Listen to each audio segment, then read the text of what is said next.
অসম ৰাজ্যিক জীৱিকা অভিযান মিছনৰ উদ্যোগত বিশেষভাৱে দেশৰ প্ৰধানমন্ত্ৰী নৰেন্দ্ৰ মোদী ডাঙৰীয়াৰ এটা আগ্ৰহ আছিলে আৰু মাননীয় মুখ্যমন্ত্ৰী ডক্টৰ হেমন্ত বিশ্ব শৰ্মা ডাঙৰীয়াৰ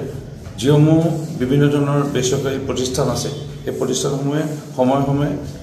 এই জব মেলাত আহিব লাগিব আৰু তেওঁলোকে বিভিন্ন ধৰণৰ কৰ্ম সংস্থাপনৰ বাবে তেওঁলোকে পথ মুকলি কৰি দিব লাগিব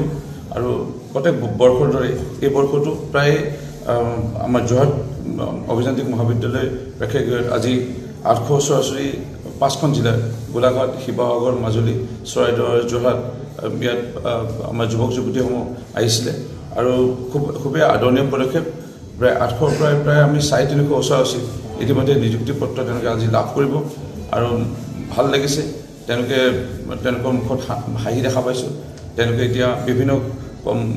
যেনে টুৰিজিম পৰ্যটক ক্ষেত্ৰতে হওক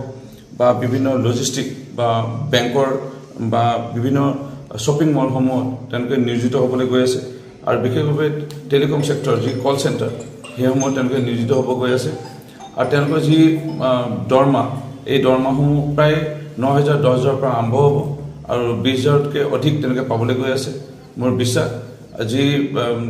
আমাৰ নিবনুৱা এটা যি আমি সমস্যা বুলি কেতিয়াবা আমি লৈছিলোঁ সেই সমস্যাটো লাহে লাহে দূৰ হ'বলৈ গৈ আছে আজি এইটো ক্ষেত্ৰত আদৰণীয় পদক্ষেপ মাননীয় মুখ্যমন্ত্ৰী মহোদয়ে আমি পুনৰবাৰ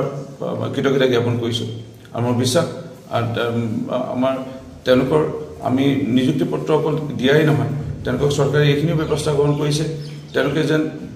প্ৰভিডেণ্ট ফাণ্ড তেওঁলোকে লাভ কৰিব পাৰে তেওঁলোকে হঠাৎ যদি চাকৰিলৈ যোৱা অৱস্থাত বা অহা অৱস্থাত ক'ৰবাত যদি পথ দুৰ্ঘটনা হয় ক'ৰবাত যদি কিবা আকস্মিক কিবা যদি পৰিস্থিতিৰ সন্মুখীন হ'ব লগা হয় তেওঁলোকে পৰিয়ালৰ যে দুখত পৰিব নালাগে তেওঁলোকক চিকিৎসা ব্যৱস্থা মানে ESI যিটো ব্যৱস্থা সেইখিনি কৰা হৈছে